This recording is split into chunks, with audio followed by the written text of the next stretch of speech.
marketing relationnel. Alors, définition, c'est l'ensemble des opérations qui visent à contacter directement le prospect, directement, par, et là, il y a 4 moyens qui sont envisageables, par courrier, par email, par téléphone ou carrément par visite.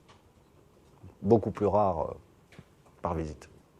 Ces opérations reposent sur l'exploitation d'un fichier de client potentiel. Évidemment, on n'écrit pas à n'importe qui, évidemment, on ne va pas visiter n'importe qui, hein, on va sélectionner à partir d'un fichier. Alors ce fichier, ça peut être un fichier qui a été acheté, hein, il y a des sociétés qui sont spécialisées dans la constitution de fichiers qualifiés, hein, par type de profil psychosociologique, par exemple, ou socio-professionnel, mais ça peut être aussi des fichiers que l'entreprise a élaborés elle-même. Alors pensez justement à l'importance de la stratégie Internet par rapport à cela, puisque ça va être le moyen de vous constituer un fichier de prospects, de gens qui vivent dans la mouvance de ce que vous faites. Hein, et ça va vous donner une base totalement très naturelle pour faire de la communication commerciale vis-à-vis de cette communauté. Donc, fondamental aujourd'hui du point de vue des stratégies Internet. Donc, ce fichier, ça peut être aussi l'annuaire. L'annuaire est un fichier de nom classé par ordre alphabétique, hein, et les sociétés de télémarketing, eh bien souvent, elles ne s'embêtent pas.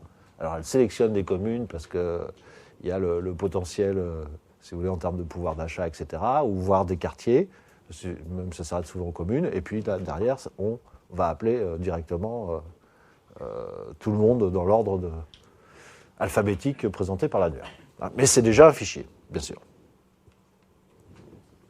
Alors, les différentes formes de marketing direct, donc ce qu'on appelle le publipostage, hein, donc on vous envoie dans votre boîte aux lettres un message publicitaire, un ou des, hein, parce qu'il y a eu, à un moment donné, on recevait souvent ce qu'on appelait des bus mailing, c'est-à-dire que vous aviez, c'était souvent dans les entreprises, vous aviez 20, 30, 40 fournisseurs de fournitures de bureaux, mais des fournitures de bureaux différentes, qui faisaient un petit fascicule avec des souches détachables et leur offre de fournitures de bureaux. Et tout ça, ça arrivait dans un joli packaging, hein, donc un objet publicitaire très très séduisant.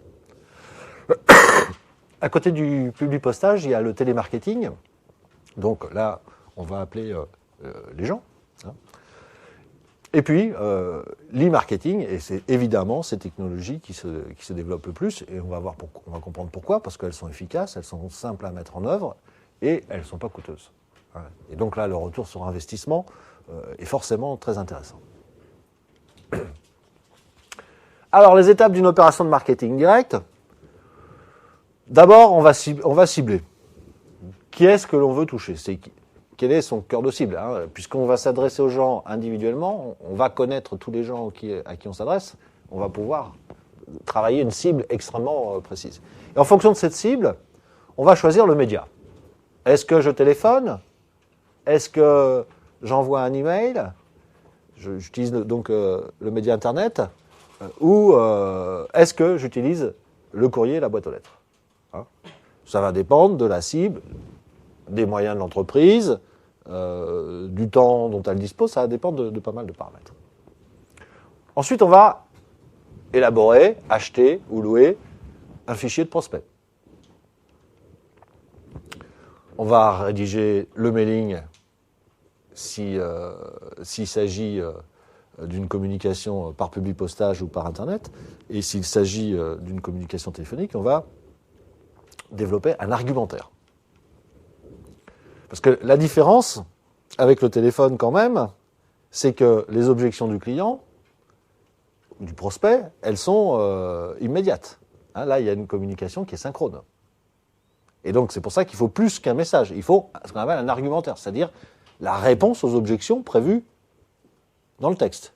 Si la personne vous dit ça, non, je n'ai pas le temps, vous avez une réponse. Hein, voilà la différence entre un argumentaire téléphonique et le contenu donc d'un d'un emailing ou d'un public postage. Alors ensuite, on va toujours se poser la question, est-ce qu'on le fait nous-mêmes? Est-ce qu'on l'externalise, notamment pour tout ce qui est routage? Alors, pour justement, là aussi, c'est une des facilités de l'emailing, si vous voulez. C'est relativement aisé de router plusieurs milliers d'emails à partir de n'importe quelle société.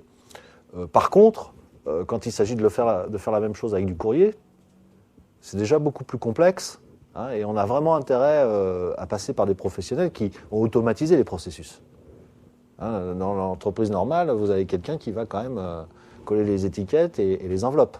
Hein, donc c'est très très chronophage. Et donc si les envois sont très nombreux, il vaut mieux passer par une société qui sait faire ça d'une manière totalement automatisée.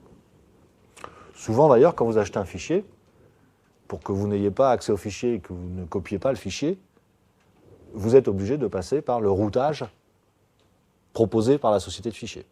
Parce qu'elle ne veut pas mettre entre vos mains l'adresse des prospects. Donc ensuite, on a la réalisation de la campagne et le suivi de la campagne. Hein, on doit mesurer en permanence. Voilà, c'est pas simplement après, c'est pendant. Hein, on doit suivre, on doit mesurer et analyser les retours que l'on a, parce que dans ce type de publicité, évidemment, on attend un retour direct de la personne vers l'entreprise. Et puis, on va pouvoir se permettre parfois un certain nombre de relances, hein, par rapport aux gens qui n'auraient pas manifesté de retour dans un délai souhaité. Donc c'est quand même des campagnes qui sont assez lourdes. Alors, cas particulier de l'emailing, et vous allez comprendre tout de suite pourquoi c'est vraiment plébiscité par les entreprises. Mais d'abord, le fichier prospect il est créé par les internautes eux-mêmes. Hein, c'est toujours plus sympa que de l'acheter, le louer ou de prendre la peine de le constituer. Ben, il se constitue tout seul, le fichier. Par tout simplement le remplissage de formulaires pour avoir accès à des services sur les sites. Hein, c'est très très simple. Donc il y a une baisse des coûts de communication extrêmement important. Vous comprenez tout de suite la nature de la baisse des coûts. Je n'ai pas de fichier à acheter. L'email ne coûte rien, hein, par rapport au téléphone. C'est du temps et c'est aussi même si c'est aujourd'hui moins important, c'est aussi du coût de communication téléphonique. Hein, mais c'est surtout du temps d'un télévendeur. Là, vous n'avez personne. Et puis, vous n'avez pas de frais de poste non plus. Hein, donc c'est vraiment très très intéressant pour les entreprises. On peut très facilement internaliser ce type de communication, hein, c'est-à-dire qu'on peut se doter d'une compétence. Hein, il y a plein de gens qui peuvent faire ça dans des conditions très, très correctes. Hein, ce n'est pas une compétence rare. Il y a une grande réactivité de la communication, parce qu'on va pouvoir effectivement échanger, corriger la communication suite au premier retour, ou il n'y a pas de retour. Donc on se dit, tiens, il n'y a pas de retour, c'est qu'on a mal communiqué. Donc, parce qu'on peut faire des tests aussi, hein, je veux dire simplement. On a un fichier, par exemple, on a un fichier de 200 000 prospects. Alors, ce qui est assez courant, hein, sur des sites internet qui sont identifiés dans une fonction particulière. Une base d'une communauté de 200 000 personnes, c'est pas... Voilà, c'est assez fréquent. On peut essayer sur 1000 personnes une communication. Et en fonction du retour, se dire, effectivement, je le fais pour tous les autres, ou non, je reviens en arrière et je propose autre chose. Vous comprenez, une fois que vous avez communiqué auprès de tous vos prospects, vous ne pouvez pas leur renvoyer un mail, même si c'est gratuit, en disant « Non, je me suis trompé, en fait, c'est ça qu'il faut lire ». Ça ne va pas être possible. Hein. Donc, vous pouvez sacrifier une petite partie de vos prospects, de votre communauté, pour tester vraiment un message, une communication particulière. Mais après, tout message envoyé est définitif. Hein. Donc voilà comment on peut procéder. Et du coup, la communication est beaucoup plus réactive que par n'importe quel autre moyen. Alors, il y a une grande diversité aussi des emailing. Hein. On peut communiquer régulièrement avec ses prospects, j'allais dire, excusez-moi la formule triviale, sans les saouler. Hein, et donc, ça veut dire que la communication ne doit pas être uniquement commerciale et qu'à certains moments, il va falloir savoir communiquer sur des choses qui ne sont pas commerciales. C'est très très important. Hein, l'internaute, il est comme n'importe qui. il n'aime pas être sollicité pour lui faire acheter en permanence des produits. Hein, donc il veut aussi de l'information qui soit pertinente sur l'emailing. Et donc l'équilibre entre les deux, parce que l'entreprise, c'est pas son but que d'entretenir la communauté d'information, si vous voulez.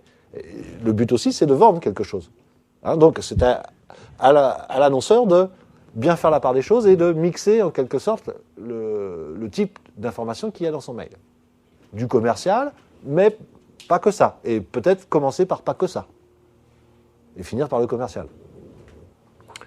Donc facilité d'analyse des résultats, vous avez des logiciels qui suivent votre campagne de communication en direct.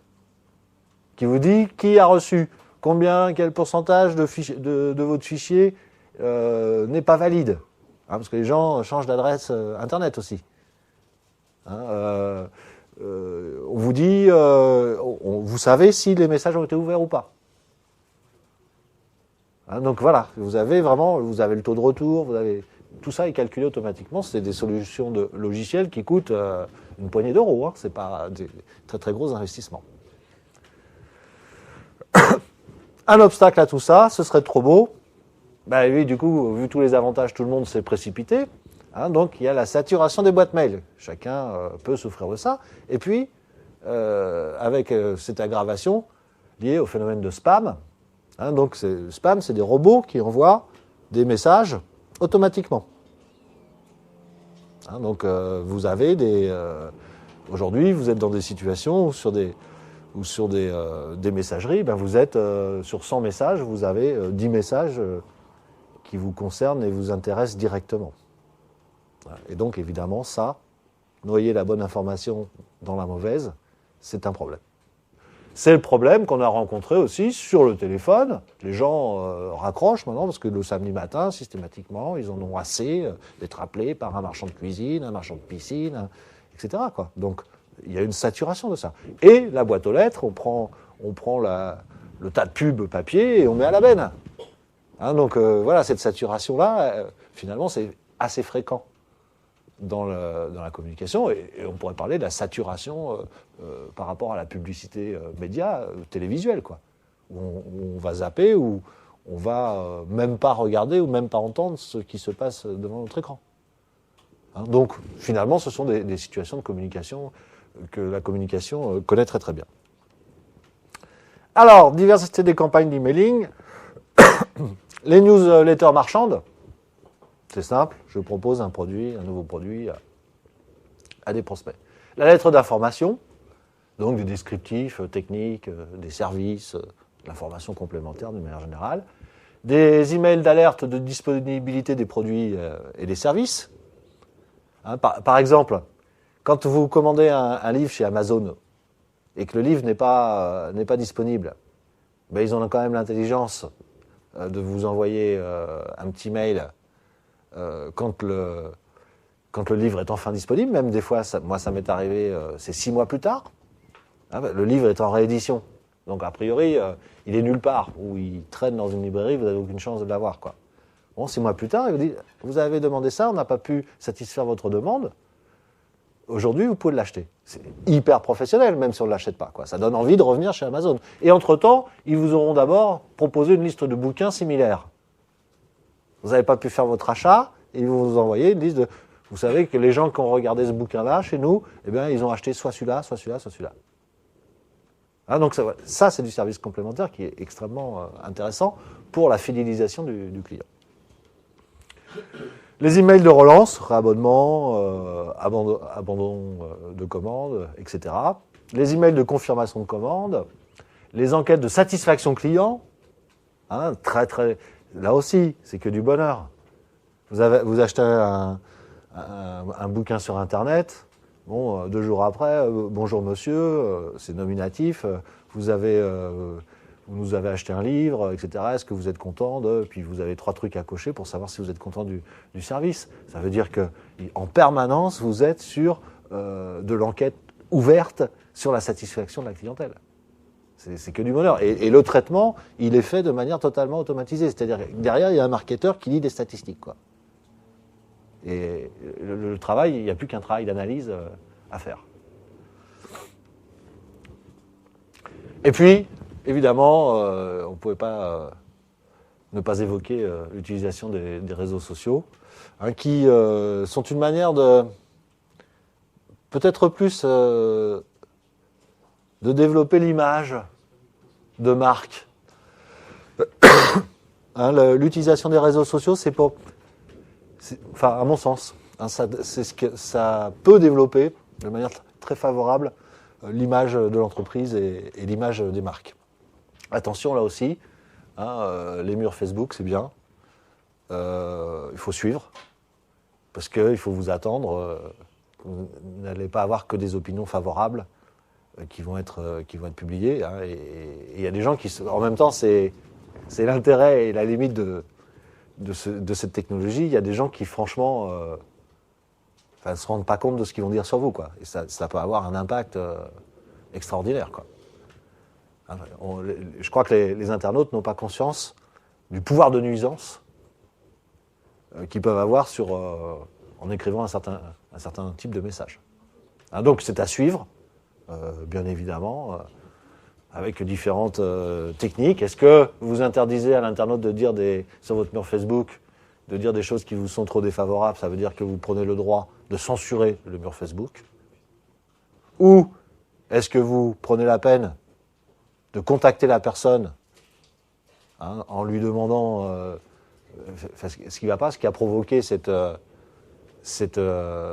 opinion, hein, de voir si elle ne peut pas modifier son message, hein, qui peut paraître irrecevable tel quel. Hein, donc il y a plusieurs types de stratégies, mais il faut suivre.